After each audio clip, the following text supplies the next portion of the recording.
গঙ্গাসাগর মেলা অফিস প্রাঙ্গণে সরকারি গাড়িতে ভয়াবহ আগুন, এলাকায় তীব্র চাঞ্চল্য। পুণ্যতীর্থ গঙ্গাসাগরের মেলা অফিস চত্বরে রাখা সরকারি গাড়িতে ভয়াবহ অগ্নিকাণ্ডের ঘটনায় এলাকায় তীব্র চাঞ্চল্য ছড়িয়েছে। বুধবার দুপুরে আকস্মিক এই ঘটনায় মুহূর্তের মধ্যে আতঙ্ক ছড়িয়ে পড়ে অফিসের কর্মী ও স্থানীয় বাসিন্দাদের মধ্যে। স্থানীয় সূত্রে জানা গিয়েছে, দিন দুপুরে গঙ্গাসাগর মেলা অফিস গেটের ভেতরে রাখা বেশ কয়েকটি সরকারি গাড়ি থেকে হঠাৎ ধোঁয়া বেরোতে দেখেন উপস্থিত লোকজন।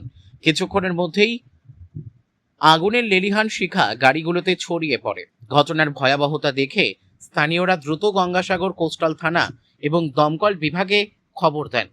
খবর পেয়ে দ্রুত ঘটনাস্থলে পৌঁছায় গঙ্গাসাগর কোস্টাল থানার পুলিশ এবং দমকলের একটি ইঞ্জিন। যুদ্ধকালীন তৎপরতায় আগুন নেভানোর কাজ শুরু করেন দমকল কর্মীরা। দীর্ঘ প্রচেষ্টার পর আগুন নিয়ন্ত্রণে আনা সম্ভব হলেও একাধিক গাড়ি আংশিক বা সম্পূর্ণভাবে ক্ষতিগ্রস্ত হয়েছে বলে জানা গিয়েছে। কি কারণে এই অগ্নিকাণ্ড ঘটল তা এখনো স্পষ্ট নয়। মেলা অফিসের মতো গুরুত্বপূর্ণ জায়গায় এমন নিরাপত্তা বিঘ্নিত হওয়ার ঘটনায় প্রশাসনিক স্তরে তদন্ত শুরু হয়েছে।